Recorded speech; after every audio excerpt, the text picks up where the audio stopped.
atingimos o número do streaming, mas já estará no transbordo automático quando chegarmos a esse número. Então, de uma forma mais oficial, vamos assim dizer, um bom dia a todos que estão presentes. Mais uma atividade do nosso SIG Farmaco. Hoje, com o prazer de apresentar e receber o professor Newton Camargo, professor da Universidade Federal de Sergipe, falando numa temática na qual ele tem muita aderência, e esperamos que tenhamos uma boa discussão e que, quem sabe, suscitar novas discussões futuras, que esse tema venha também ser trabalhado no nosso próximo ano. Tá? Então, seguindo com a nossa atividade, o SIG Farmaco refere-se a um grupo de interesse especial em farmacologia e terapêutica. É uma iniciativa da Rede Universitária de Telemedicina, a Rede RUT, que coordena vários SIGs Farmaco, vários SIGs, na verdade, e o nosso SIG Farmaco compõe os outros sistemas relacionados a essa videoconferência, que visa diminuir as distâncias geográficas e integrar as ações de ensino e pesquisa em farmacologia e terapêutica.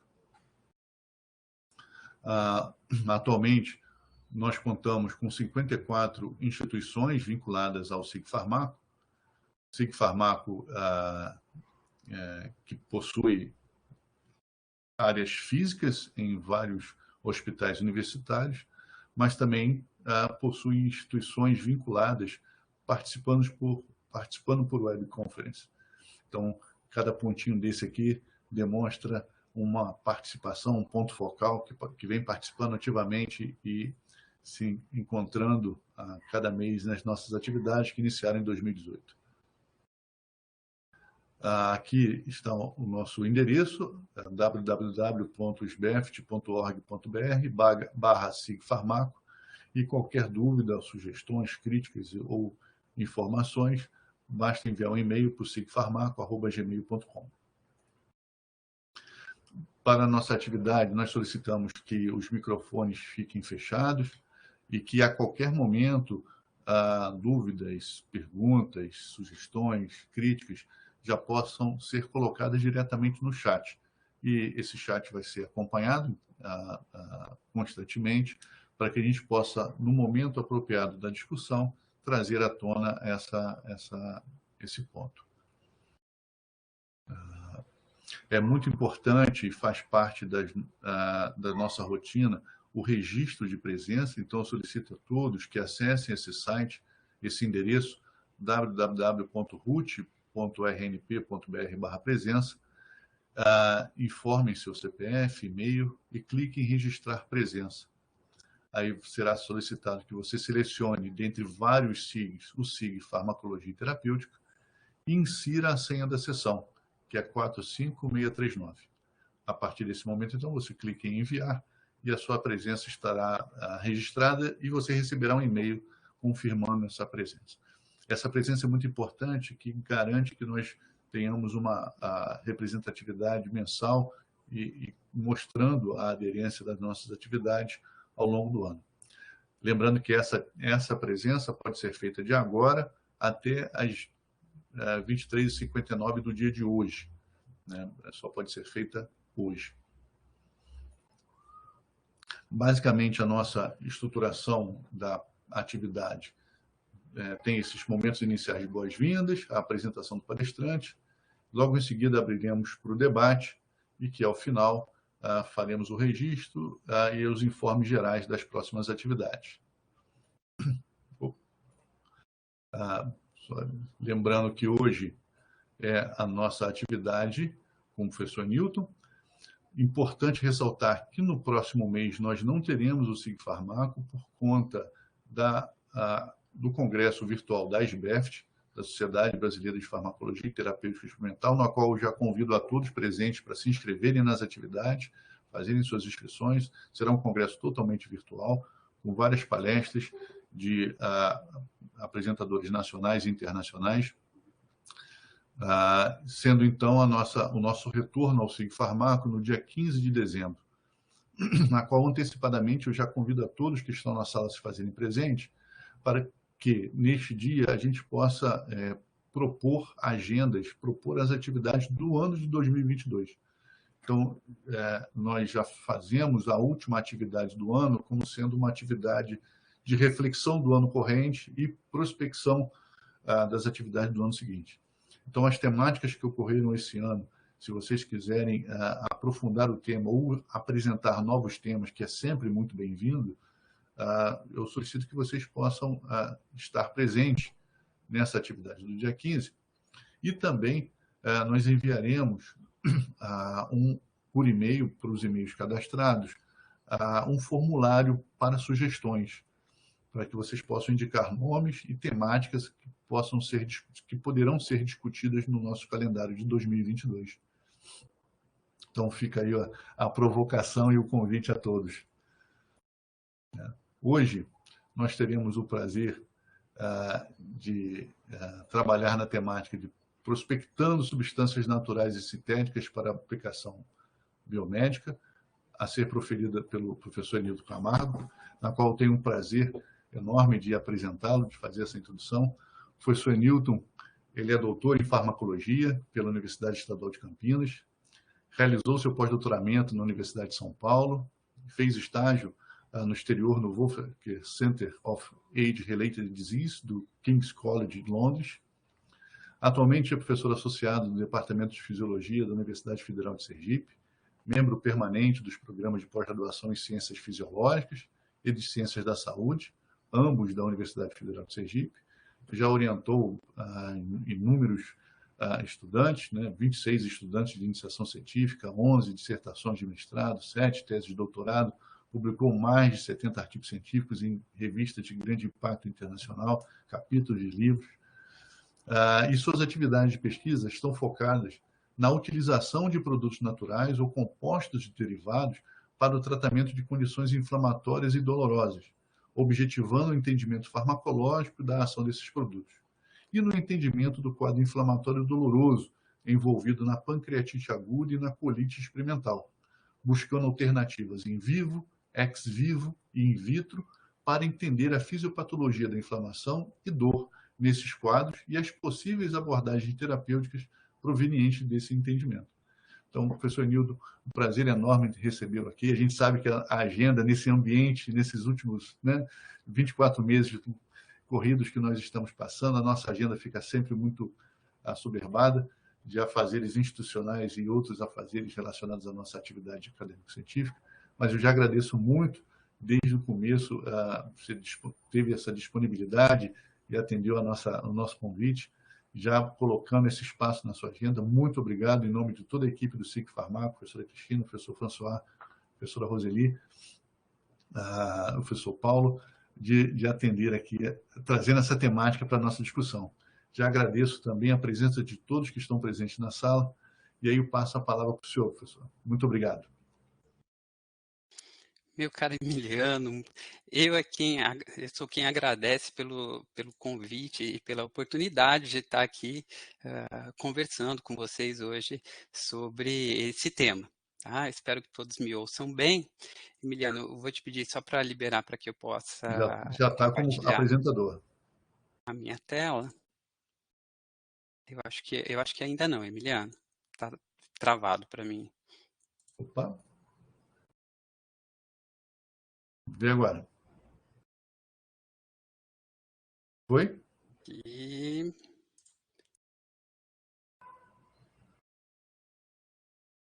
Agora sim, Emiliano.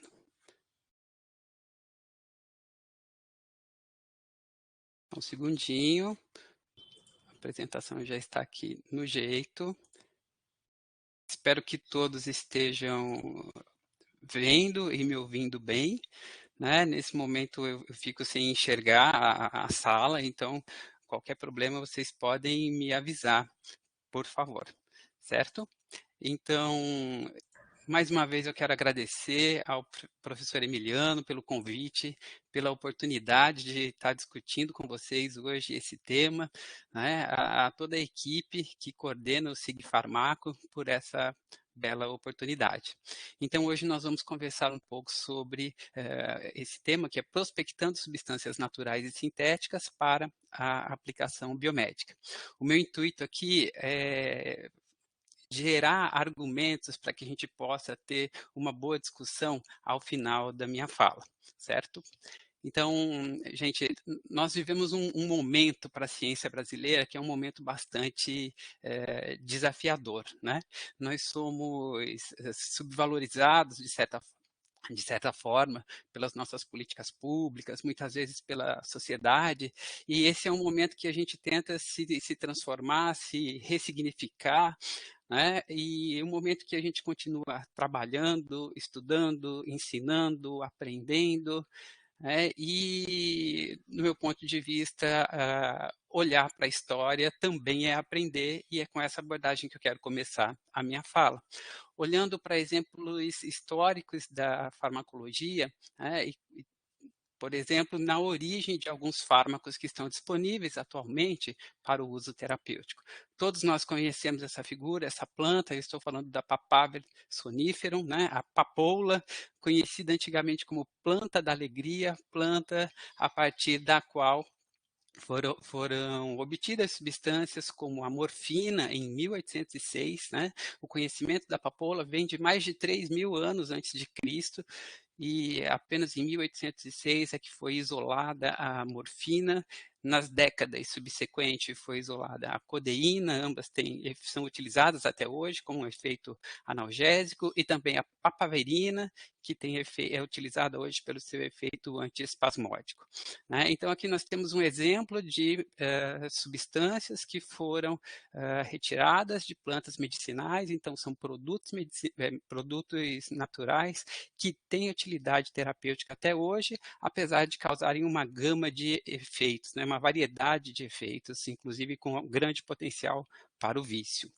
Não poderia citar um segundo exemplo, né? O exemplo da Salix alba, o salgueiro, a partir do qual foi inicialmente extraído o ácido salicílico, e o ácido salicílico era uma substância que não tinha propriedades suficientes para ser utilizado terapeuticamente por via oral, porque causava uma lesão importante na mucosa gástrica, mas a partir da acetilação do ácido salicílico foi produzido por Hofmann, lá em 1899, o ácido acetil salicílico, que a Bayer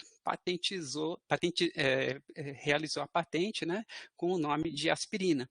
Então, a nossa velha e boa aspirina foi usada por décadas sem que se conhecesse o seu mecanismo de ação, sem que se conhecesse que ela atua inibindo as ciclooxigenases. Então, o seu efeito anti-inflamatório, antitérmico, analgésico foram muito úteis ao longo dessas décadas. E mais recentemente, né, mais para o final do século passado, ela passou também, com o conhecimento do seu mecanismo de ação, passou a ser utilizada também como antiagregante plaquetário, e é utilizada até hoje. Então, a gente tem um exemplo de uma substância que veio de um produto natural e que tem importância terapêutica, e que nos últimos anos a gente observa, né, novas descobertas baseadas na ação da aspirina. Por exemplo, a partir da ação da aspirina, da COX-2 acetilada pela aspirina, foram descobertas novas classes de substâncias que são os epímeros de lipoxinas, que são úteis aí no contexto da resolução do quadro inflamatório. Então, a gente tem ainda conhecimento novo surgindo a partir da ação da aspirina. Um último exemplo que eu quero colocar para vocês é o exemplo da vincristina. A vincristina é uma substância obtida a partir da vinca de Madagascar, uma planta ornamental, que tinha um uso popular como hipoglicemiante, e que durante os testes clínicos não mostrou um efeito hipoglicemiante tão importante, mas foi observado que os alcaloides da vinca causavam um efeito imunossupressor, inclusive em animais em modelos de leucemias linfocíticas. Então, a partir desse conhecimento, a vincristina, em 1961, né, foi lançada como fármaco antineoplásico.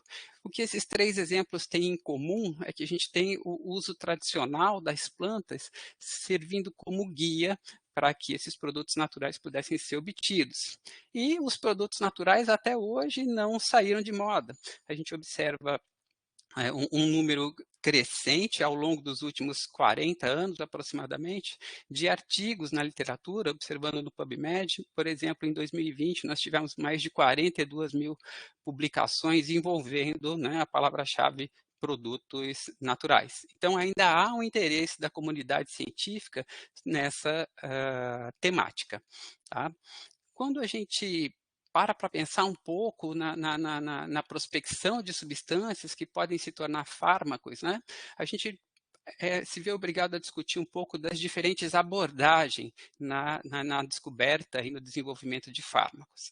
Então, nós temos a abordagem fisiológica ou fenotípica, assim como temos a abordagem baseada no alvo, né? E a abordagem fisiológica é aquela que foi utilizada para os exemplos que eu dei, né?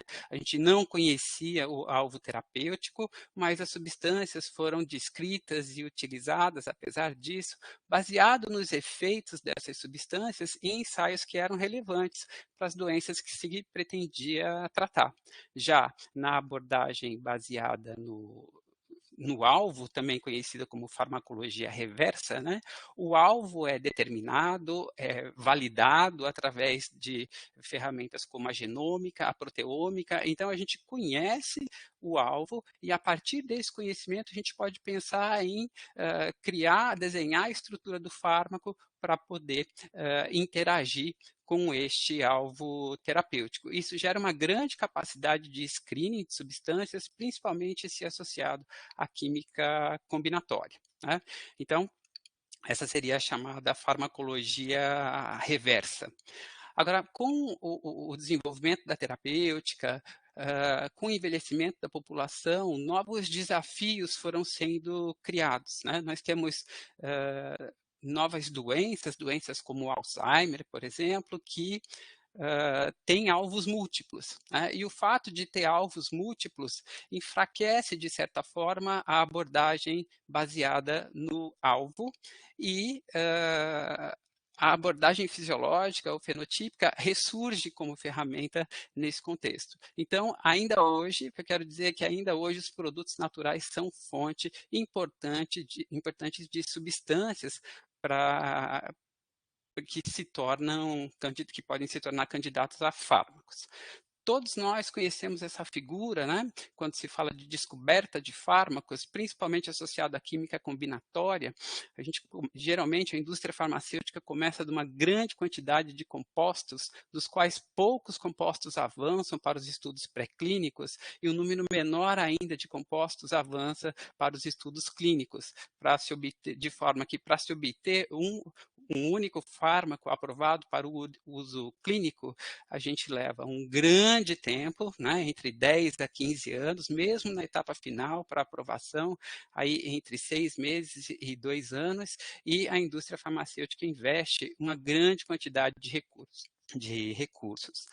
A indústria farmacêutica é um tipo de indústria que mais investe em pesquisa e desenvolvimento. Então, é uma indústria de alto risco, né?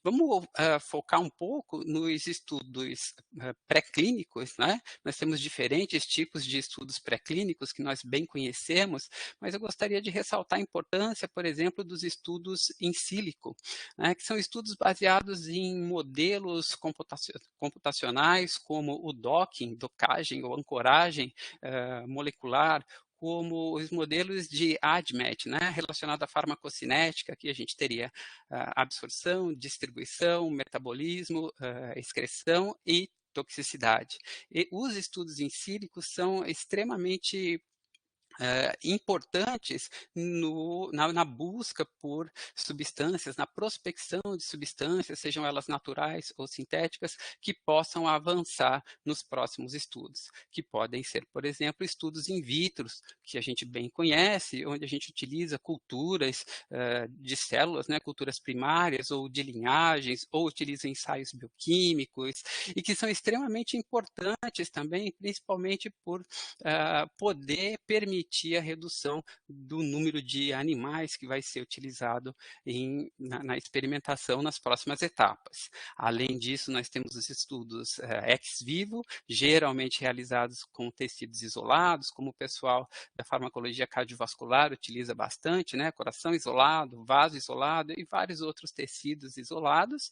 E, por último, os estudos in vivo, que normalmente se iniciam com os roedores e em modelos que são úteis para mimetizar doenças nesses animais de experimentação. Então, a gente tem uma sequência que pode ser entendida como uma sequência lógica, mas que pode ser retransformada a depender dos achados que vão sendo encontrados. Mas vale a pena destacar que, durante essa sequência, a avaliação da toxicidade é um fato que precisa ser muito considerado, desde os estudos em sílico, pois a gente tem modelos para isso, né, até os estudos in vitro, quando se avalia a citotoxicidade, e os estudos em vivo.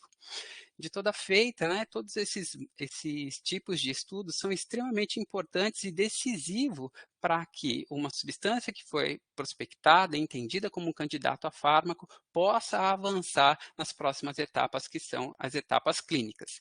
E, apesar dos avanços que a gente tem nas últimas décadas, ainda são etapas que levam muito tempo e custam muito dinheiro, principalmente para a indústria farmacêutica. Então, alternativas têm sido buscadas, né? E dentre as alternativas mais recentes, a gente tem a proposta, né, da preparação de órgãos em chips. Então, são preparações de pequeno tamanho, mas são preparações, né, a gente tem esse estudo de revisão recente, né, da Nature Reviews, que mostra para a gente, né, que nessas preparações a gente tem sistemas microfisiológicos com microdispositivos que podem conter células ou tecidos humanos e que podem modelar ou imitar estrutura de órgãos que são submetidos a diferentes condições, a fatores estressores e a diferentes compostos. Então, servem aos propósitos também da prospecção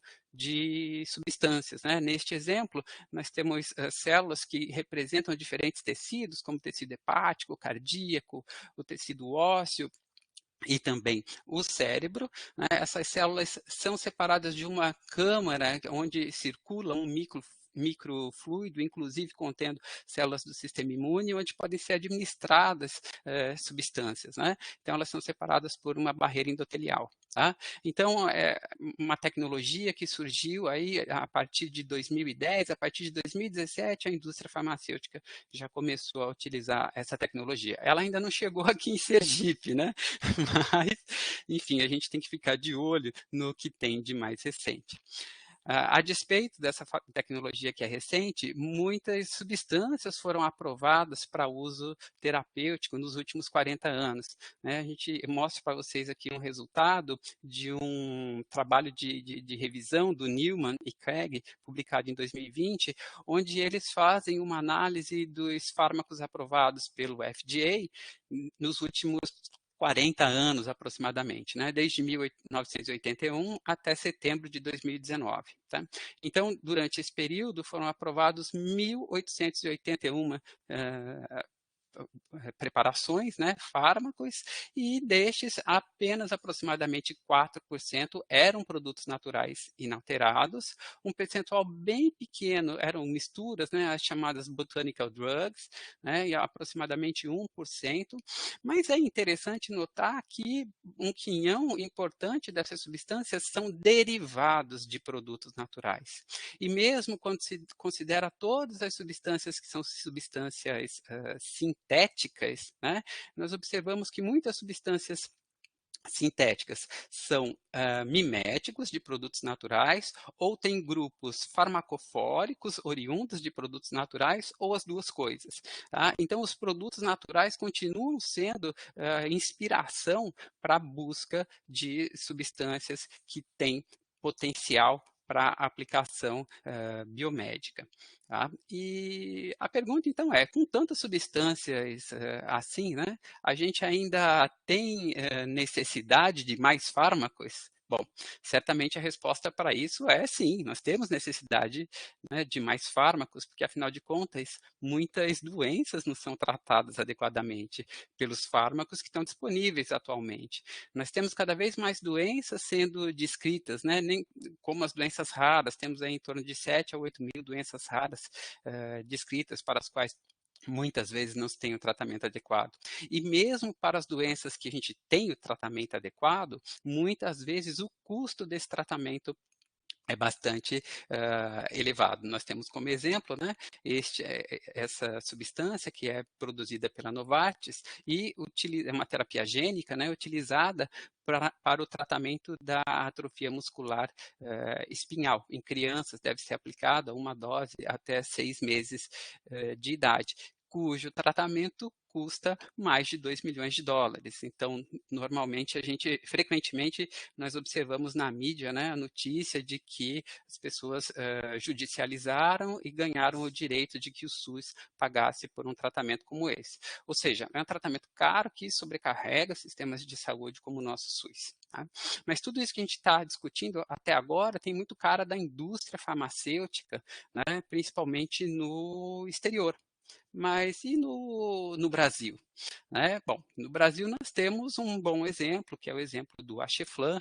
Né? Todos nós reconhecemos, né, o empenho, o trabalho do professor João Batista Calisto em colaborar com outras instituições públicas e indústrias do setor farmacêutico, de forma a conseguir produzir e comercializar, né, com grandes dividendos, essa preparação, que é o Acheflan, a partir de um produto natural, né, de um óleo essencial. Então, nós temos um exemplo de sucesso, mas, a despeito disso, muito ainda precisa ser feito para que a gente tenha novos exemplos de sucesso como esse. Conta a nosso favor a biodiversidade brasileira. Nós vivemos em um país continental, né, que tem aí mais de 116 mil espécies animais, mais de 46 mil espécies vegetais, um percentual importante da biodiversidade de todo o nosso planeta, dividido em diferentes biomas, né? Nós temos os vários biomas aqui. Eu, particularmente, estou mais próximo do bioma da Caatinga. Né? Além da biodiversidade brasileira, a gente tem o conhecimento tradicional ou o conhecimento popular, que conta bastante também para o entendimento do uso dessas plantas, né, da população. Muito embora eu, pelo menos, considere bastante difícil encontrar estudos etnobotânicos de qualidade. Então, é algo que falta, né, no intuito de ajudar a guiar as nossas pesquisas. Tá? Mas, nesse sentido, eu peço licença para vocês para eu trazer pelo menos 2 exemplos de estudos do nosso laboratório de pesquisa. Né? Um primeiro exemplo que tem muito a ver com a minha origem, né? Eu sou paulista, na verdade, sergipano nos últimos 10 anos, um pouco mais, né? Mas eu cresci, por exemplo, com os meus pais utilizando uma planta que se chama Leonurus sibiricus, né? Que é conhecida como mato chimango, rubi ou erva-mãe. Né? É uma planta que não tem só aqui no Brasil, tem em outros países também. Mas nós conseguimos aqui no laboratório preparar um extrato etanólico dessa planta e mostrar que esse extrato etanólico tem efeito anti-inflamatório após a aplicação tópica, que é justamente a forma que as pessoas utilizam essa planta. E mais do que isso, nós conseguimos demonstrar que este efeito pode estar associado com substâncias que estão presentes nessa planta, como é o caso dos ácidos clorogênico, cafeico, ferúlico, paracumárico e da quercetina. Então, isso é importante, no meu entendimento, porque traz uma resposta, traz um feedback para a população em relação ao uso da planta, né, de que assim, tem um efeito anti-inflamatório, mas se eu estivesse na indústria farmacêutica, eu poderia olhar com outros olhos esse resultado, porque essas substâncias são todas substâncias conhecidas há muito tempo, descritas na literatura e muitas vezes no contexto do desenvolvimento de fármacos, né, quando se pensa na inovação, utiliza-se bastante o conceito de derreplicação ou desreplicação, ou seja, a gente procurar por substâncias novas, tirar do jogo aquilo que já é muito conhecido. Embora aqui a gente tenha o viés da inovação. Tá? Um outro exemplo, agora com uma substância isolada, que eu quero trazer aqui do nosso grupo de pesquisa, né, é de um estudo capitaneado pela professora Renata Grespin, né, que trabalhou com a bioxanina A. A bioxanina A é uma isoflavona, né, então um fitoesteroide, e essa isoflavona foi testada num modelo de artrite induzida por zimozan, né, e comparando o efeito dessa bioxanina ao beta-estradiol, né? Inclusive lançando a pergunta se poderia ser um exemplo, né, uma alternativa de terapia de reposição hormonal. Nesse estudo, que foi o estudo do mestrado do Franciel, os animais foram injetados com zimozan e com essa injeção observou-se o influxo de neutrófilos para a cavidade articular e esse influxo de neutrófilos foi reduzido significativamente pela administração da bioxanina A, assim como foi pelas substâncias controles, né, que foram o estradiol e a dexametasona. Isso em animais ovarectomizados, que é o que está mostrado aqui, ou até em animais não ovarectomizados. Mas o dado que eu quero mostrar não é exatamente esse, porque esse significa um efeito anti-inflamatório, que é bastante importante, mas nós observamos também que a bioxanina A aumentava a apoptose de neutrófilos, né? Quando incubada com neutrófilos in vitro, né, neutrófilos estimulados com PMA, era observada a presença de neutrófilos apoptóticos, né, de uma forma bastante importante nas concentrações entre 1 a 100 micromolar. Esse efeito, né, pró-apoptótico foi avaliado por citometria de fluxo e nas células estimuladas com PMA e incubadas com a bioxanina na menor concentração, nós conseguimos observar uma maior marcação, né, maior presença de células positivas para a anexina 5, que é um sinal de apoptose precoce, né, conforme está mostrado aqui. E nas maiores concentrações da bioxanina A, essas células eram positivas não apenas para a anexina 5, mas também para o iodeto de propídio, né, que é reconhecido na literatura como um sinal de apoptose tardia. Então, nós conseguimos demonstrar que a bioxanina A tinha um efeito pró-apoptótico. E o efeito pró-apoptótico, né, pensando na resposta inflamatória, a apoptose de neutrófilos é um primeiro sinal de resolução da resposta inflamatória. Né? Motivado por esse pensamento, o Franciel se direcionou para a Universidade Federal de Minas Gerais, sobre a orientação da professora Vanessa Pinho, com orientação da professora Renata Grespin, e nessa universidade ele acabou estudando o efeito da bioxanina, né, na resolução da resposta inflamatória em um modelo de artrite induzida por antígeno. E ele acabou por demonstrar que nesse modelo a bioxanina também produzia redução do acúmulo de neutrófilos, aumentava a apoptose de neutrófilos, aumentava a eferocitose, né, então a fagocitose de células apoptóticas por macrófagos e produzia efeitos antihiperalgésicos e anti-inflamatórios. E esses efeitos eram mediados pelo receptor, pelo GPR30, uma vez que um antagonista desse receptor bloqueou esses efeitos. Então, o GPR30 é um receptor que, uma vez ativado, vai levar ao aumento do GMP cíclico e essa via, do AMP cíclico, perdão, e essa via AMP cíclico PKA é uma via reconhecidamente importante para a resolução da resposta inflamatória. Esse trabalho do Franciel ainda está em continuidade lá no FMG, mas daqui a gente já mostra, já consegue entender que a bioxanina é importante, né? Pode levar à resolução da resposta inflamatória. Então, a pergunta é, seria a bioxanina uma substância candidata a fármaco ou, alternativamente, né, a bioxanina pode ser utilizada como molécula que vai ser modificada para produzir derivados análogos estruturais, para, inclusive, tentar melhorar a sua atividade, aproveitando esse efeito sobre a resolução da resposta inflamatória. Tá? Então, é um exemplo para a gente pensar e avaliar criticamente. Tá? Outro ponto que eu considero bastante importante no estudo de produtos naturais e que eu vejo um número limitado de pesquisas, né, são as questões farmacocinéticas. A farmacocinética de produtos naturais é um assunto relativamente complexo.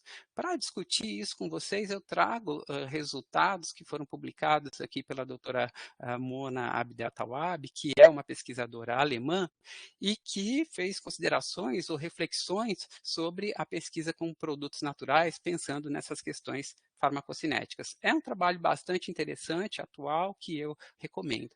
Por exemplo, ela se utiliza de substâncias que são muito conhecidas, muito bem estabelecidas. Um dos exemplos dessa substância é a curcumina, né, que é obtido a partir da cúrcuma, né, o açafrão, a partir do rizoma da cúrcuma longa.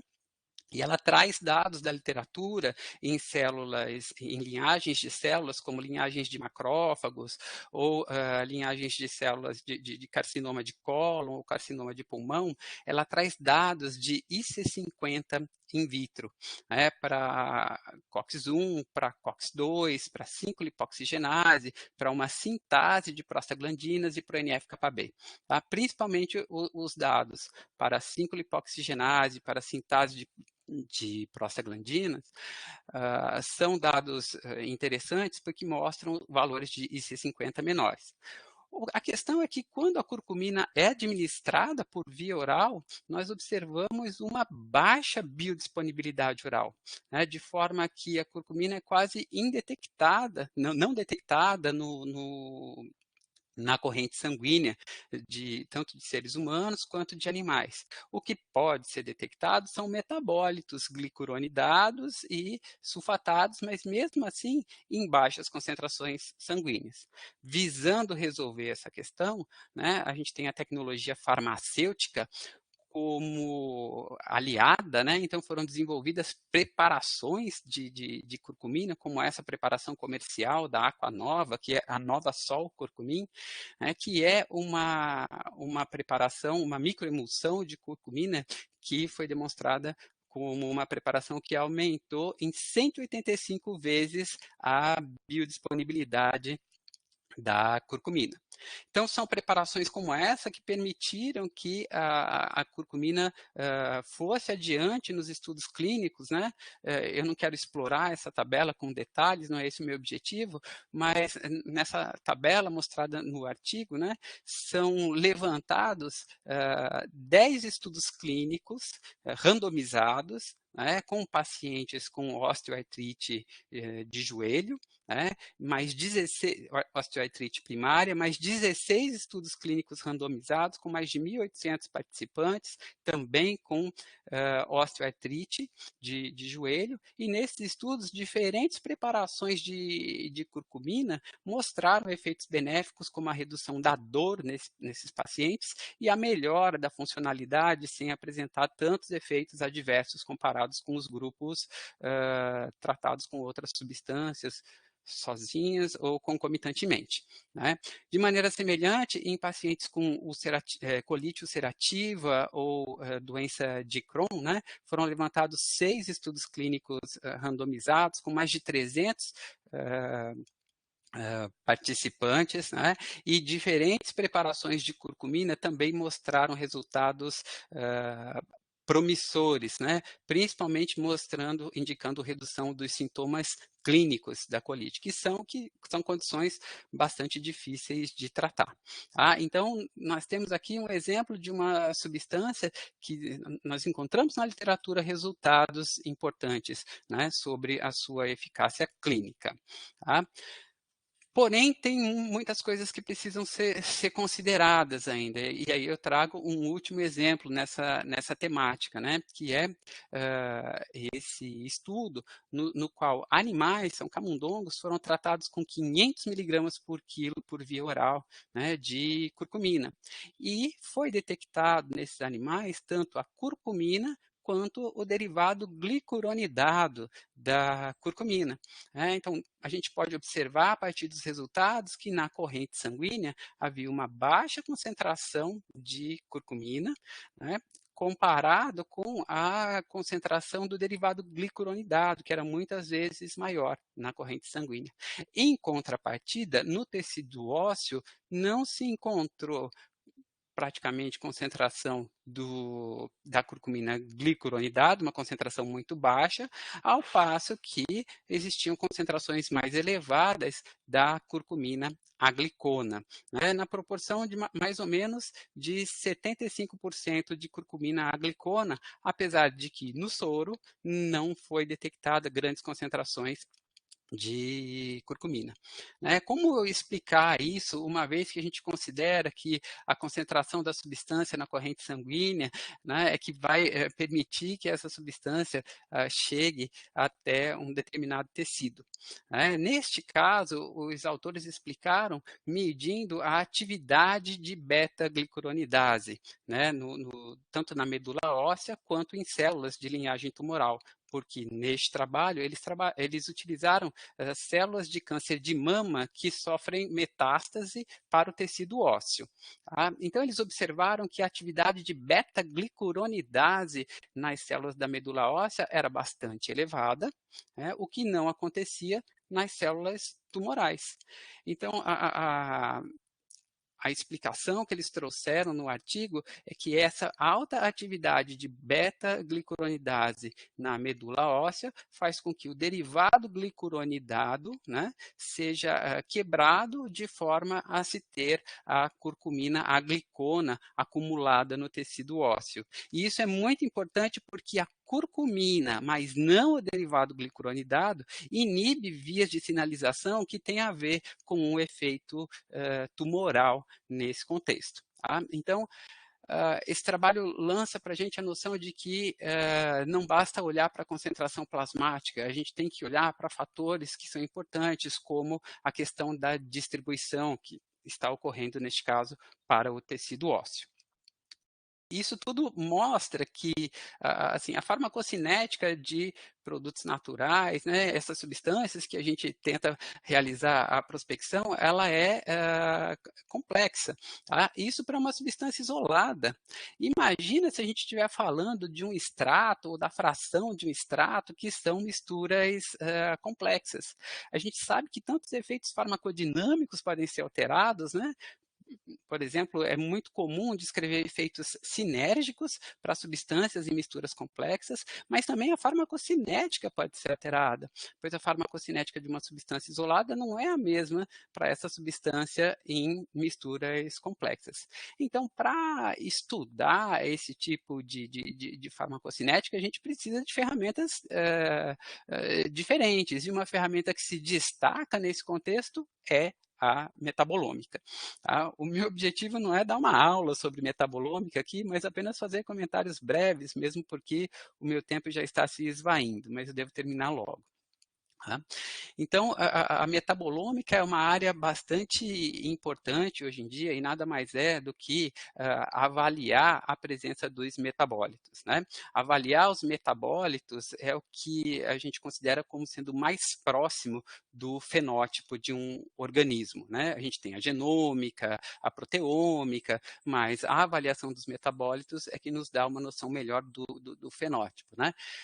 Vamos fazer uma comparação bem simples, vamos comparar uma lagarta lagarta com uma borboleta, né? Então, o fenótipo é bem diferente, mas o genótipo é praticamente o mesmo, né? Me perdoem os biólogos que estiverem presentes na sala pelo meu exemplo, tá? Mas o que mostra que os metabólitos, né, avaliar os metabólitos é bastante importante e se aproxima mais do fenótipo de um organismo, tá? Perdoem também a figura que parece ser complexa, mas não é, na verdade, né? A gente está falando aqui de polifarmacocinética, né? Da farmacocinética de misturas complexas, né? Só para a gente ter uma ideia da aplicação da metabolômica. Por exemplo, nessa figura, são considerados dois grupos, um grupo veículo, um grupo tratado, pode ser com a nossa mistura complexa, né? Que veio de um produto natural. Essas substâncias são injetadas em grupos diferentes de animais e são coletadas amostras de soro, soro ou plasma, né? Urina, fezes. E essas amostras são submetidas a métodos de separação e de identificação. Né? Métodos de separação como a cromatografia líquida, a cromatografia gasosa, né? Métodos de identificação como a espectrometria de massa, a ressonância magnética nuclear. E neste exemplo, especificamente, a gente tem cromatografia líquida associada à espectrometria de massas, que leva a um grande número de picos, né? Aqui nós estamos, então, detectando os metabólitos que foram formados a partir dos tratamentos, todos os metabólitos tendo ou não relação com o produto que foi aplicado. Então, uma grande quantidade de picos que precisa ser tratada, né? Então, o pessoal que trabalha com metabolômica sabe muito bem que se faz o alinhamento dos picos, correção de linha de base, e todos esses dados, né, que são uma quantidade razoável de dados, substancial de dados, esses dados eles são analisados, mas por análises que são multivariadas, né? Análises, por exemplo, aqui na figura está indicado o PLS, que é a regressão por mínimos quadrados parciais. E essas análises multivariadas permitem que a gente possa discernir quais metabólitos são diferentes entre os grupos, se existem metabólitos que são diferentes entre os grupos, para que a gente possa depois separar esses metabólitos e estudar esses metabólitos para entender quais metabólitos têm relação realmente com a administração de uma mistura complexa que veio de uma planta. Então, estou tentando mostrar de uma forma muito resumida, né, o uso da metabolômica para um estudo farmacocinético de uma mistura complexa. Mas essa ferramenta é uma ferramenta bastante importante e que pode ser utilizada também para estudar metabólitos secundários de plantas, né? Porque essas substâncias que nós buscamos nas plantas são metabólitos secundários. Então, elas podem ser identificadas por essa técnica também. Né? Um exemplo de pesquisador que faz isso muito bem, né? Pesquisadores, é o grupo do professor Norberto Lopes, lá de Ribeirão Preto, né? Então, eles aplicam com um viés muito mais ecológico, mas eles aplicam a ferramenta da metabolômica a misturas complexas obtidas de plantas, também com o objetivo de identificar marcadores, de identificar substâncias que estão presentes nessas plantas medicinais. Então, é uma ferramenta bastante importante hoje em dia, porque um dos gargalos de trabalhar de fazer a prospecção a partir de plantas medicinais, de produtos naturais, de misturas complexas, é a identificação do que realmente é responsável pelos efeitos que são observados e de como isso varia a depender da época do ano, a depender de onde a planta foi coletada, né? Então, através de um estudo de metabolômica, a gente pode obter dados que são importantes nesse contexto. Bem, gente, eu trouxe várias informações aqui para aquecer, né, a nossa discussão e para finalizar, né, nós falamos sobre várias coisas, desde estudos etnobotânicos até estudos in sílico, estudos in vitro, in vivo, metabolômica, a questão da toxicidade, a farmacocinética, testes clínicos.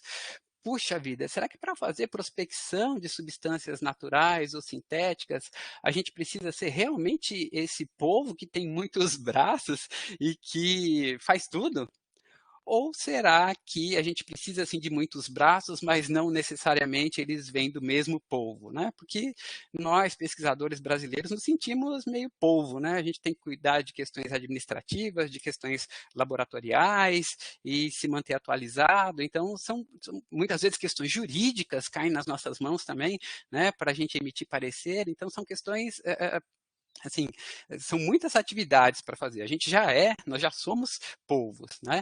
Mas a gente pode contar com os braços dos colaboradores, e é por isso que é muito importante iniciativas, né, em rede, como a gente tem a rede Norte, Nordeste e Centro-Oeste de farmacologia, iniciativas que são amparadas pela sociedade, enfim, eu acho que para a gente conseguir fazer a prospecção de substâncias naturais ou sintéticas de uma forma mais aplicada e avançar um pouco mais para se aproximar realmente da inovação terapêutica, a gente precisa aproveitar melhor uma equipe multiprofissional, né, aproveitar melhor os nossos colaboradores. Enfim, com isso eu encerro a minha fala, né, com os agradecimentos ao grupo que coordena, a equipe que coordena o SIG Farmaco, né, e também à Universidade Federal de Sergipe, a SBEFT e as agências que nos financiam. Eu quero continuar dizendo isso, eu não quero dizer que nos financiavam, que nos financiam, e deixar essa reflexão para vocês, que é uma reflexão que eu uso desde a minha tese de doutorado, né, do Guimarães Rosa, que nos diz que a vida é assim. Ela esquenta e esfria, aperta e depois afrouxa, sossega e depois desinquieta. O que ela quer de nós é coragem. E a gente está passando por um momento que a gente precisa realmente de muita coragem. Tá bom? Então, essa era a reflexão que eu gostaria de trazer para vocês. Estou aqui disponível para ouvi-los, para, enfim, contribuir para uma discussão, que a gente faz isso, né? Se a gente for junto, a gente consegue chegar lá, né? Sozinho, cada um dentro do seu laboratório é muito mais difícil, tá bom? Professor Newton, muito obrigado pela excelente apresentação. Como os colegas já colocaram aqui no chat, uma apresentação muito didática, não tinha dúvidas que seria dessa forma para melhor. Muito, muito obrigado pelo seu tempo, pela levantada da bola para a nossa discussão. Então, fazendo cura aos colegas que já colocaram aqui, agradeço. Deixa eu só retornar aqui a atividade, ok? Deixa eu só ver aqui o slide. Então, Emiliano, posso fazer uma sugestão? sim, professora. Devido à temática, talvez, se puder, as pessoas também podem usar o microfone para falar, em vez de só usar o chat. Claro, exatamente. Fica aberto, obviamente, o chat, mas que eu estou observando aqui que poucos se conectaram habilitando o microfone. Mas aqueles que já estão habilitando com o microfone, se sentirem motivados a falar, podem fazer a pergunta direta ao professor Newton, ou eu já vou passando aqui, depois dos agradecimentos, vários agradecimentos, professor Newton, pela sua didática, pela apresentação, e já tem aqui o professor Marco inscrito aqui, pedindo a palavra, o professor Marco Aurélio, nosso presidente da Sociedade Brasileira de Farmacologia e Terapia Experimental, pesquisador da Fiocruz. Doutor Marco, por favor. Está com o microfone habilitado? Ao lado, Marco, debaixo da apresentação, existe um íconezinho de microfone, só clicar nele.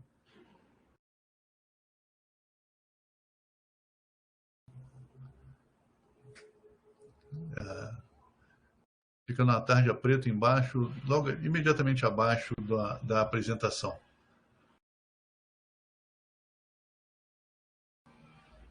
Talvez tenha que entrar novamente, talvez, Marco, por conta da escolha de entrada na sala.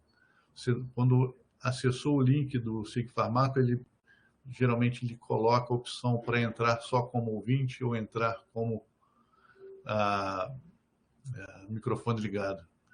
Então, se puder fazer essa reconexão. Vê se funciona agora, Marco, porque eu não sei se era o... Ah, não, não é. Não, ele...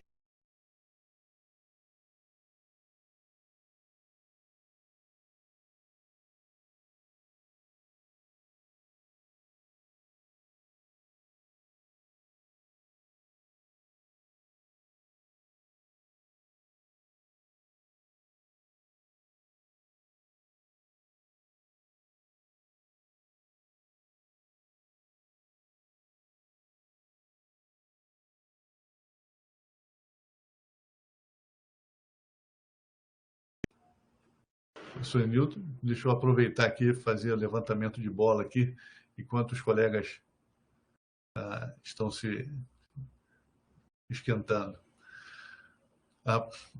Uma visão muito ampla e atualizada de todas as potencialidades dos produtos naturais, mas a pergunta bastante, vamos dizer assim, eu observo aqui que tem muitos estudantes que estão navegando nesse mar de produtos naturais e uma mensagem muito clara foi a mensagem anterior, mostrando que múltiplas mãos convergentes para o mesmo propósito faz com que a gente possa avançar significativamente no conhecimento, na elucidação, seja da molécula, da estrutura da molécula, ou seja do seu papel farmacológico. Mas no início, professor, no início de elencar uma planta ou elencar um produto natural, se precisa já ter essa preocupação com a parte toxicológica, ou as coisas vêm como um dominó, uma coisa por cada vez? Deixa eu só ver aqui, o Marco já acabou de conectar. Marco, você está com o microfone? Acho que agora sim. Estão me ouvindo? Doutor Marco, obrigado. Está com a palavra. Estou com a palavra? Poxa, que assim, privilégio.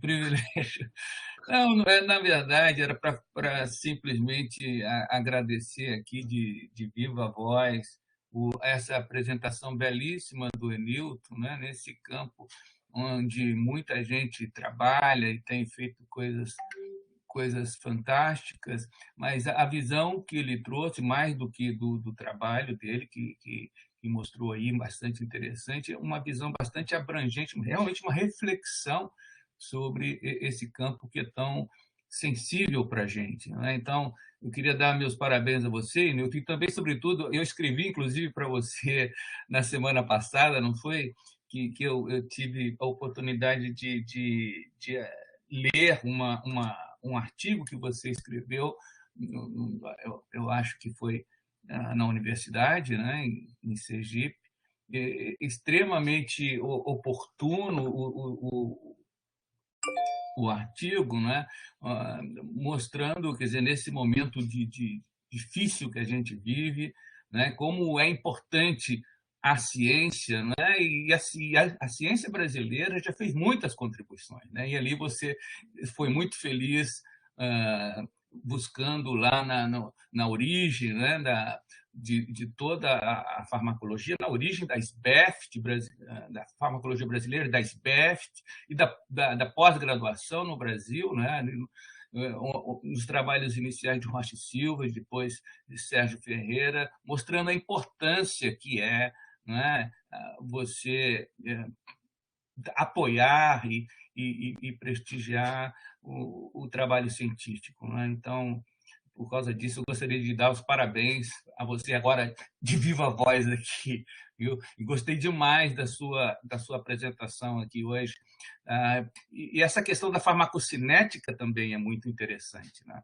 Mas você mencionou, então eu vou aproveitar e vou fazer uma pergunta, né, com relação à sua visão sobre o problema. Eu achei muito interessante quando você salienta que muitas vezes o princípio ativo não está detectado na circulação, você encontra o metabólito dele, e isso pode ser eventualmente uma pista, né? E daí todo todo o caminho para a metabolômica, que é esse campo fascinante também que a gente tem, né? Mas, no caso, quando você tem um problema de absorção, não é? Fica, ainda assim, complicado, muitas vezes, né? Associar esse princípio ativo com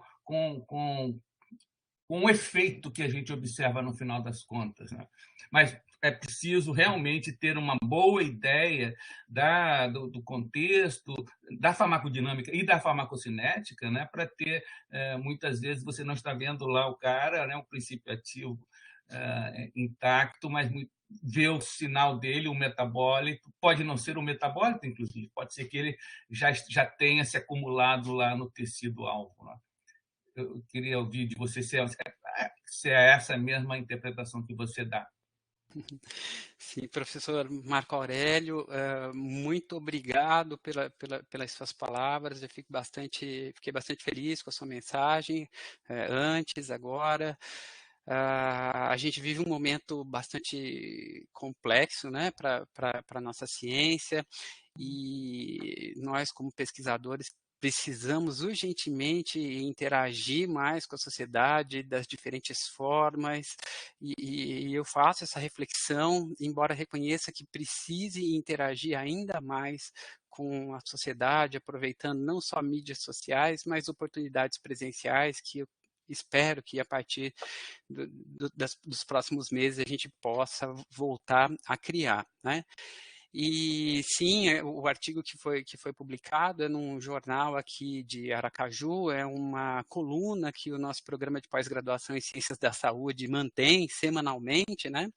Então, chegou na minha vez de escrever um artigo para a coluna, e justamente no momento em que a gente soube, né, do último corte, do mais recente corte, aquele de 92%, de recursos do Ministério da Ciência e Tecnologia. Então, teve uma boa repercussão, eu fiquei bastante contente e me senti animado para continuar nessa batalha. Bom, em relação à sua pergunta, né, sobre a farmacocinética, eu escolhi falar da farmacocinética, né, trazer pelo menos algum pensamento inicial sobre a farmacocinética voltado para misturas complexas, para produtos naturais, porque eu observo poucos estudos na literatura, principalmente aqui no Brasil, nós não temos muitos grupos que trabalham com essa temática. E é extremamente importante essa temática. E a ideia é que sim, que muitas vezes você pode não observar a substância na corrente sanguínea, e a gente tem isso como padrão ouro, né? A gente considera um equilíbrio entre o que está na corrente sanguínea e o que está distribuído para os tecidos, mas a gente tem que pensar, assim, na distribuição. E uma dificuldade é quando a substância realmente não é absorvida pela via oral ou tem baixa absorção pela via oral, né? Aqui na Universidade Federal de Sergipe, nós temos grupos que trabalham com substâncias que são monoterpenos, e que são substâncias voláteis e que tem dificuldade, sim, para se obter uma boa biodisponibilidade. Mas aí, mais uma vez, entra a tecnologia farmacêutica, né? Entra aquele grupo multiprofissional atuando no sentido de tentar resolver ou melhorar essa questão, e muitas vezes, né, a gente tem o grupo aqui do professor Lucindo Quintans, que, por exemplo, trabalha com complexos de inclusão, né?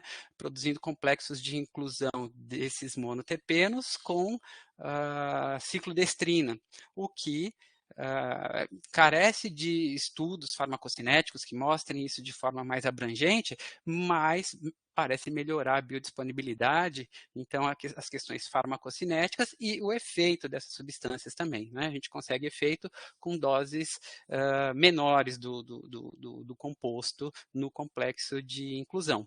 Então, eu acho que isso ressalta mais uma vez a questão das colaborações, das diferentes aptidões e trabalhos que a gente desenvolve, cada um de nós na sua área, trabalhando em colaboração, consegue resolver esses problemas. Certo? Muito obrigado pela pergunta. Muito obrigado, Emilton. Boa sorte aí no seu trabalho. Muito obrigado. Obrigado, Professor Emiliano tinha me feito um questionamento, né, Emiliano? Nilton, mas eu vou pedir licença para que a gente possa Perfeito. seguir e que eu vou juntar a minha pergunta, vou reformular a minha pergunta junto com a da Adjane aqui, mas antes eu pediria à professora Roseli, que ela já se manifestou aqui para a palavra. Professora Roseli, sinta-se à vontade.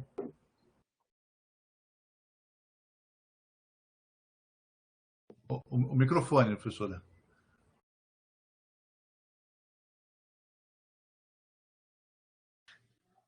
Não, estamos sem som. Com vídeo, mas sem som.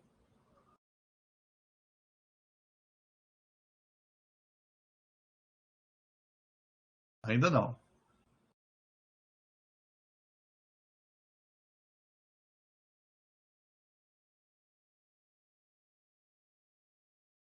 Apareceu o microfonezinho agora, eu acho que é só desabilitar.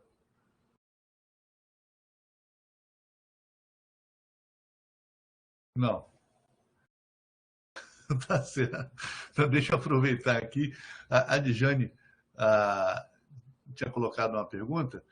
Ela achou muito interessante seu ponto de vista com relação aos estudos farmacocinéticos, mas nós sabemos que nem todos os laboratórios têm a capacidade técnica para essa abordagem. Como diminuir essa limitação? E logo em seguida ela já coloca que você já deve ter respondido na pergunta anterior feita pelo Marco, que seriam as interações, não é isso, Adjane?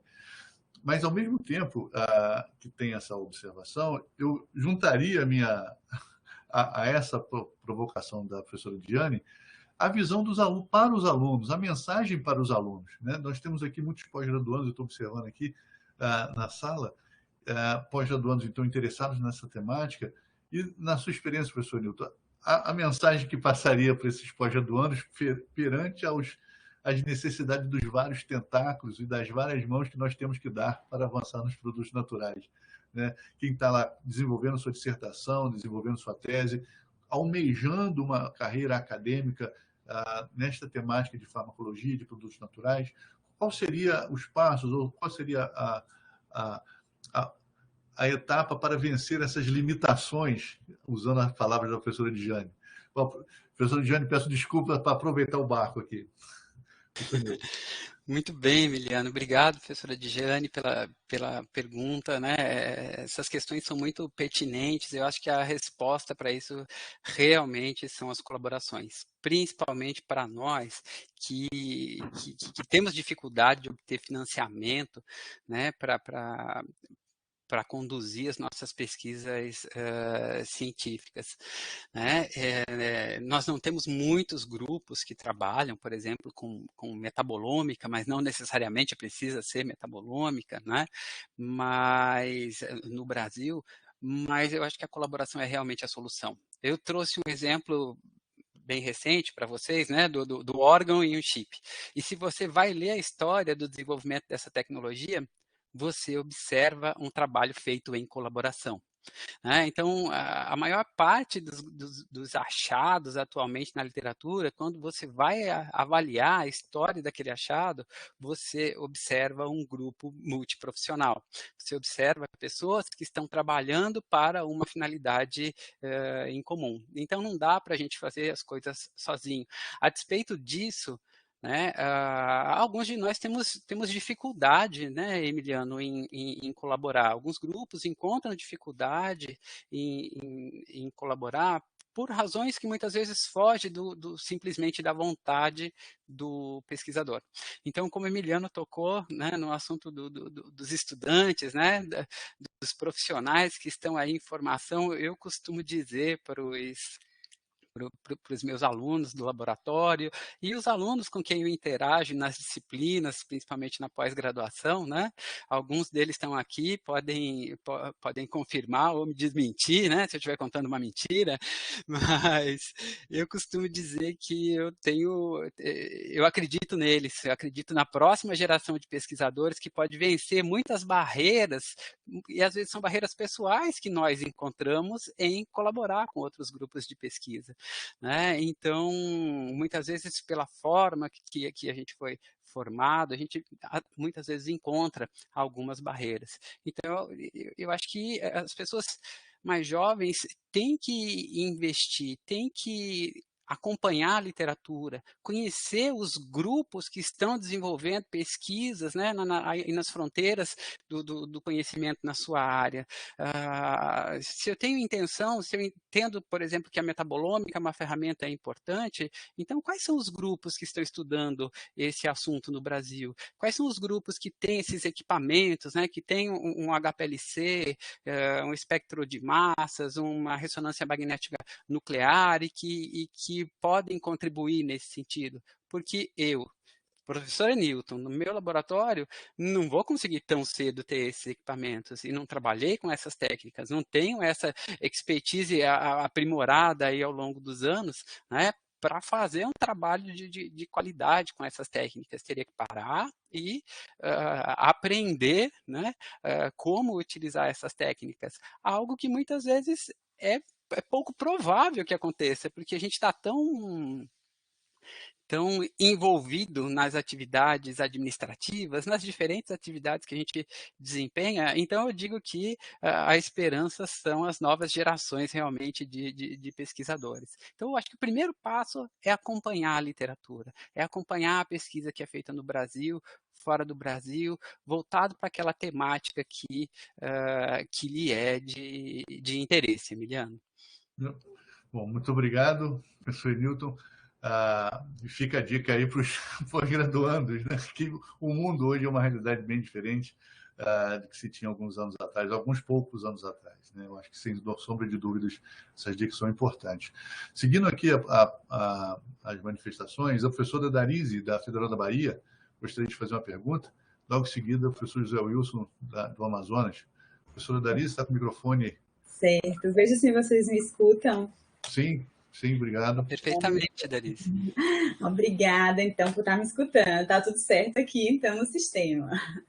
Eu queria parabenizar, Newton, foi uma excelente palestra, como sempre, você super didático, né, esclarecendo várias coisas para quem assiste suas falas. E a minha pergunta vai mais direcionada a uma provocação, né? O que é que você... Tem vários pós-graduandos aqui assistindo às aulas, e quem trabalha com produto natural, puramente, né, sabe que muitas vezes existe um pouco de preconceito de quem utiliza essa linha de pesquisa, né, como fonte de produtos naturais, de substâncias que são isoladas dela, com fins terapêuticos, e principalmente aqueles que fazem uso do produto bruto, às vezes o extrato, às vezes a fração, né, de compostos isolados, de uma fração de um extrato que é rico em flavonoides ou é rico em um determinado tipo de metabólito. E às vezes a gente escuta muitas vezes questionamentos do fato de estar se utilizando um produto bruto ou uma fração onde várias moléculas ali estão presentes e que pode gerar efeitos colaterais muito mais exacerbados, uma vez que são várias moléculas ali agindo no sistema. Enfim, eu queria que você comentasse um pouquinho da importância do estudo no geral, do extrato, da fração e do componente isolado, como que você vê esses passos de estudos graduais, desde a parte bruta até a parte do componente isolado, qual seria a importância de fazer esse tipo de estudo e talvez, não sei se você vai casar com a minha opinião, mostrar o valor desse tipo de estudo a quem está nos assistindo. Muito bem, Darise, muito obrigado pela questão, né? Assim, esse é um ponto bastante importante, porque a gente encontra realmente um certo preconceito quando se fala de produtos naturais, e muito desse preconceito vem da dificuldade de replicação, muitas vezes, dos dados, principalmente quando você trabalha com extrato bruto. Mas eu acho que tudo isso tem a ver também com a capacidade de caracterização desse material, né? Então, assim, eu acho que o primeiro ponto é um fato. As pessoas utilizam. Tá? As pessoas utilizam, o que as pessoas utilizam muitas vezes, por exemplo, aqui eu tenho o Mercado Municipal de Aracaju. Você consegue adquirir planta para tratar uma grande variedade de condições lá, né? Mas aquilo realmente funciona? Como é que foi coletado aquele material? Será que foi identificado da forma correta? A despeito disso, as pessoas utilizam. Isso é um fato. Né, um fato muito presente na nossa sociedade, principalmente nas camadas mais pobres, e essas pessoas precisam de uma resposta, de um entendimento, de uma evidência que venha amparar ou não o uso, chamando a atenção para as dificuldades, né, sobre a aquisição, para a necessidade de adquirir um produto que tenha um mínimo de conhecimento sobre a origem desse produto. Esse é um ponto importante e é um ponto estimulante para a gente, na minha opinião, né, um ponto estimulante para a gente continuar realizando esse tipo de estudo e avançar, além de mostrar simplesmente não, porque não é simples, além de mostrar unicamente o efeito ou a potencialidade terapêutica que um extrato de planta tem, por exemplo, buscar estudar diferentes origens daquela planta, aquela planta coletada em diferentes momentos do ano, qual é a melhor forma de coletar aquele material para otimizar o efeito que a gente quer. Então, percebe que, mais uma vez, a gente tem a necessidade de trabalhar em equipe. Né? Eu acho que esse é um ponto que eu continuo insistindo, porque essa pesquisa precisa existir, a gente precisa ter um feedback, né, para as pessoas que estão utilizando essas plantas, de uma forma muito cuidadosa, na verdade, né? Para não ter um viés muito reducionista, porque não é simples, né? Mas, assim, eu considero, né, eu não trabalhava nessa área e passei a trabalhar depois que vim para a Universidade Federal de Sergipe. Eu já trabalhava com produtos naturais, não na área de plantas medicinais, trabalhava com venenos ofídicos durante a minha iniciação científica, durante a minha pós-graduação, e ao chegar aqui na UFES, eu encontrei, né, esse mundo das plantas medicinais e me lembrei de falas que eu ouvia, né, antigamente, falas muitas vezes com realmente um olhar preocupado, em alguns momentos um certo preconceito sobre a pesquisa com produtos naturais. Mas não, é um campo que tem uma potencialidade muito grande. Então, a nossa pesquisa não necessariamente precisa ser feita para desenvolver um fármaco. Eu estou fazendo isso porque eu quero desenvolver o fármaco. Eu posso ter outros objetivos também. Eu posso ter o objetivo de adicionar aquela planta na lista de plantas que são indicadas pelo SUS, né, lá do ReniSUS. Eu posso ter diferentes objetivos para a minha pesquisa e, tendo esses objetivos muito claros, eu acho que a pesquisa vai ser conduzida, né, de uma forma mais apropriada. Assim, a sua pergunta, Daris, foi muito bem feita, foi muito bem elaborada. Eu não sei se eu consegui chegar, né, numa resposta, e inclusive eu acho que nós estamos num momento de discussão, né? E essa discussão não precisa ser somente eu emitindo a minha opinião, né? Eu acho que as outras pessoas podem trazer as suas opiniões também, porque é dessas opiniões complementares que a gente aprende, que a gente cresce como grupo. Então, se alguém mais quiser se manifestar, pode ficar à vontade, no meu ponto de vista, viu, Emiliano? Não sei se eu estou bagunçando a sala, tá? Não, isso é ótimo. Essas discussões são, na verdade, dos pilares do nosso SIG Farmaco, né? Fomentar sempre as discussões para avançar no conhecimento. E é por conta dessas discussões que a gente pode fazer provocações para o próximo ano. Então, lembrando que no dia 15 de dezembro, eu já até coloquei aqui na tela, nós teremos a atividade de fechamento deste ano, mas nesse mesmo dia, 15 de dezembro, nós estaremos propondo atividades para o próximo ano, de 2022. Então, já fica aqui a dica de que a gente pode, nesse dia, tentar ver um calendário no próximo ano de nós voltarmos com essa temática para discussão, uma outra abordagem, talvez aqui já aproveitando a dica do professor José Wilson, lá do Amazonas, onde ele já coloca aqui, na sua visão, Nilton, se a caracterização da crescente estudos farmacocinéticos de produtos naturais auxilia na geração de parcerias públicos-privadas de execução para estudos clínicos. Então, são temáticas que não se esgotam numa discussão de alguns minutos, mas que é amplo debate, diversos. Então, Darise... Diga. Não, Darise, por favor, só para finalizar você.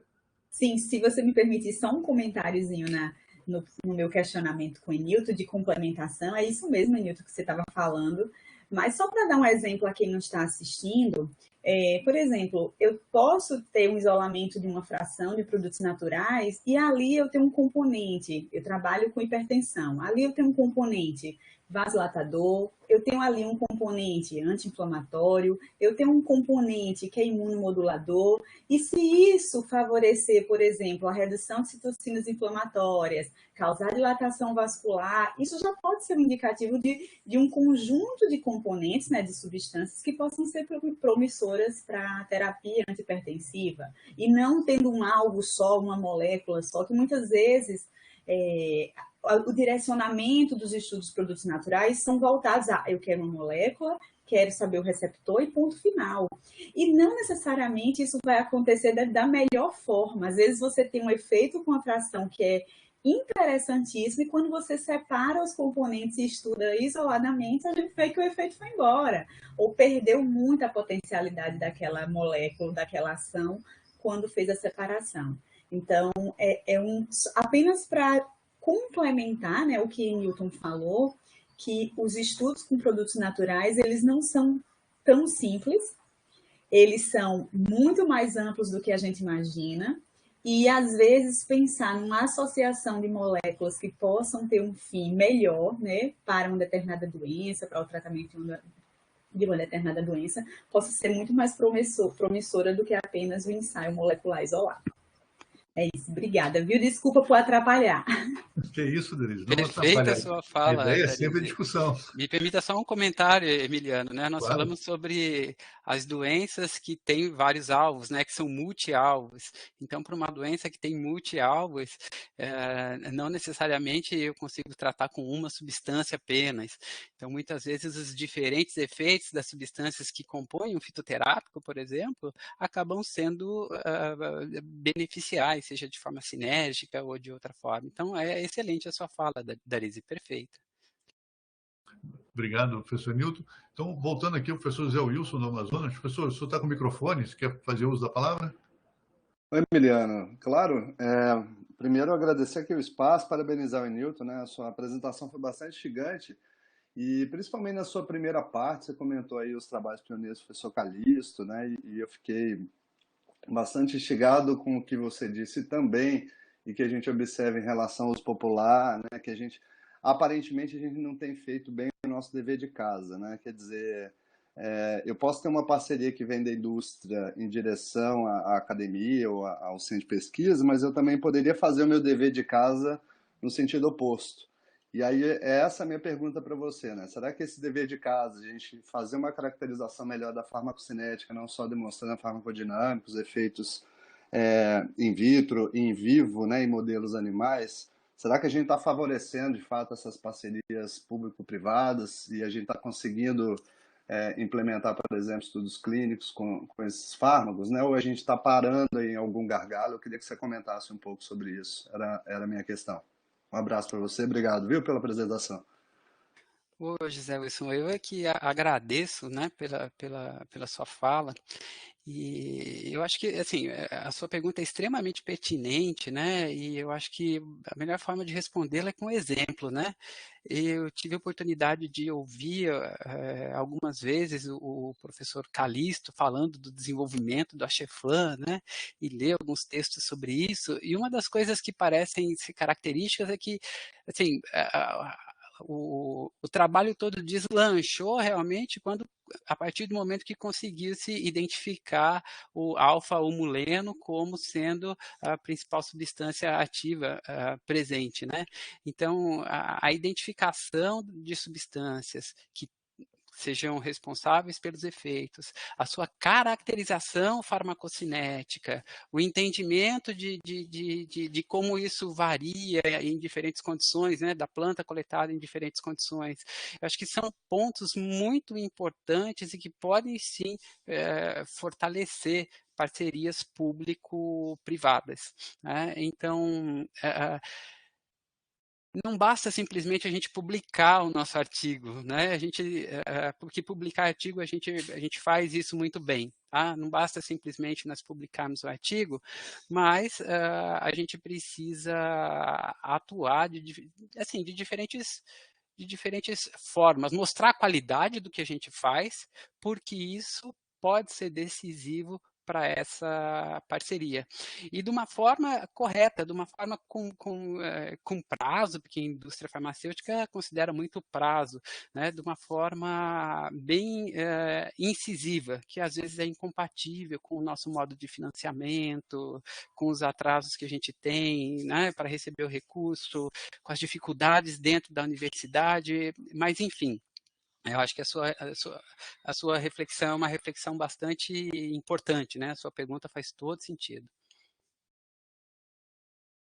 Obrigado, professor Nilton. José Wilson, obrigado pela pergunta. Já estamos no nosso tempo, vamos dizer assim, tempo regimentar. Eu acho que a gente pode já seguindo a nossa atividade, mas antes eu gostaria só de fazer o registro aqui, professor Nilton, do Alan, né, que é o seu orientando lá em Sergipe, e ele, né, testemunha aqui que uma das coisas que você fez ele entender sobre o produto natural foi justamente a busca de responder cientificamente o uso popular. Então, ficam os ensinamentos do mestre ao orientando, né? Eu gostaria de reforçar que a gravação de hoje, da atividade de hoje, estará disponível no nosso endereço, sbeft.org.br/sigfarmaco. Vocês poderão ter acesso em algumas semanas à atividade de hoje, mas já está disponível lá as atividades deste ano que foram liberados pela Rede RUT. Outra coisa muito importante de salientarmos é que no próximo mês, no mês de novembro, nós não teremos atividade de SIGFarmaco, porque todos nós estaremos dedicados e envolvidos com o nosso congresso, com o Congresso das BEFs, da Sociedade Brasileira de Farmacologia e Terapia Experimental, na qual eu já faço o convite aqui a todos que estão presentes. Se não fizeram as inscrições ainda, façam e participem. Será um congresso totalmente virtual, com diferentes pesquisadores nacionais e internacionais, com apresentação de e-pôster, com avaliação, com certificado, com salas de discussão. Eu convido a todos a acessarem o site sbeft.org.br/congresso para ter acesso a toda a programação do evento e poder participar dessa atividade que, pelo segundo ano consecutivo, será online, com diferencial, deixando estar muito mais incrementado em termos de participação e com uma interatividade muito maior com relação ao ano passado. Lembrando também que em dezembro nós voltaremos com a nossa atividade de avaliação, na qual eu já faço aqui apelo aos colegas para fazerem sugestões de atividades do próximo ano. Nós estaremos aqui fazendo as reflexões do ano corrente e projetando o calendário de atividades para 2022, recebendo sugestões de nomes e de temas para serem discutidos. Então, fica aí quem sabe, um aprofundamento da temática de hoje, né? Eu acho que isso seria uma ideia. Emiliano, posso fazer um comentário? Sim, Cristina, por favor. Por favor, desculpem, eu não estou podendo abrir minha câmera. É rapidinho, é dentro do que você acabou de colocar, e aí, Newton, muito obrigada pela sua participação, mas eu queria só reportar aqui, né, como organizadores dessa atividade, e a satisfação de ver que nesta audiência nós temos a presença de várias gerações aí de farmacologistas ou de pesquisadores aqui no Brasil na área de produtos naturais, né? E então, dentro do que o Emiliano colocou, a agenda aqui é sempre aberta a sugestões, então vai ser muito bacana se houver essa organização, né, de continuar com essas discussões e colocar até para outros patamares aí, para o ano seguinte, né? Então, assim, aproveitando, Emiliano, como a gente gosta aqui, né, de ver a união, né, não só geográfica do Brasil, mas também das gerações. Então, assim como o Alan, e agradecer, Alan, a sua de ir no chat, né, e dividir com a gente que você é aluno do Enilton e que está aí na luta, né, nessa área de pesquisa. Mas eu gostaria também de deixar aqui, assim como o Marco Aurélio, presidente da SBF, falou, mas de deixar registrada a presença do professor Antônio José Lapa, que é um professor titular, aposentado agora aqui da Escola Paulista de Medicina, e que nacionalmente também, né, e internacionalmente a gente sabe do trabalho dele de gerações e que gerou, né, muitos dos farmacologistas que hoje estão aqui no nosso grupo e que também têm dedicação dentro dessa área de produtos naturais. Então, é mais para uma satisfação, porque eu acho que esses encontros mensais e essa presença digital, ele está fazendo, né, Newton, que a gente possa estar falando e está tendo todos esses colegas. Então, é realmente, assim, essas presenças são muito bem-vindas, agradecer a todos, né, desde os estudantes até os professores que estão aqui nos prestigiando, né? Então, isso é o que dá gás, né, Emiliano, da gente achar que o ano que vem teremos, com certeza, mais um ano de atividades, né, a serem estimuladas, e esta é uma área, né, que é uma identidade até para o Brasil, né? Então, acho que a gente tem que trabalhar mais, né, essa marca da farmacologia e fazer exatamente isso, que é a divulgação mais do que a gente faz, né? Que acho que a gente se promove muito pouco, né? Então, esses espaços, eles são muito importantes. Então, te agradecer e agradecer, Emiliano, acho que é uma importante marca para nós. Obrigado, professora Cristina.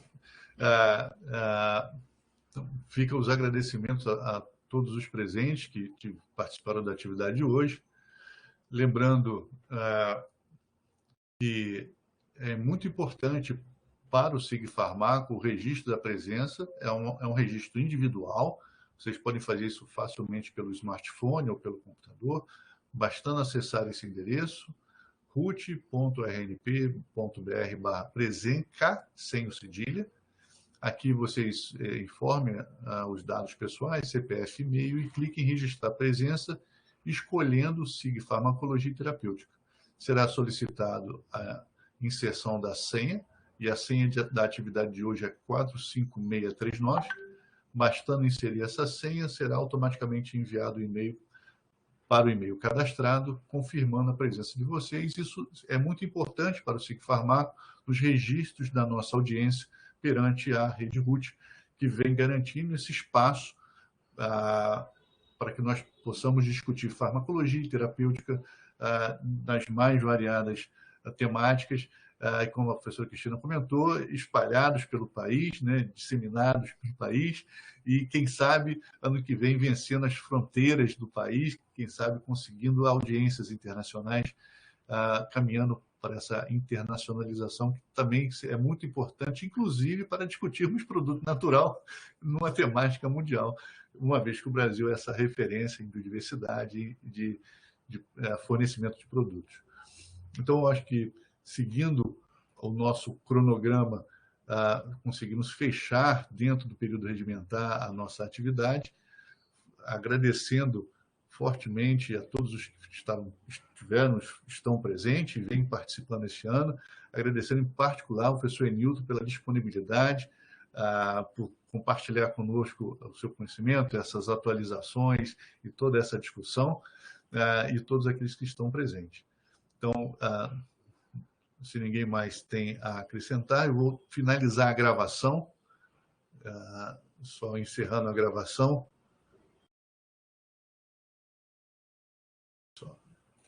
Para que a gente possa, deixa eu só encerrar a gravação.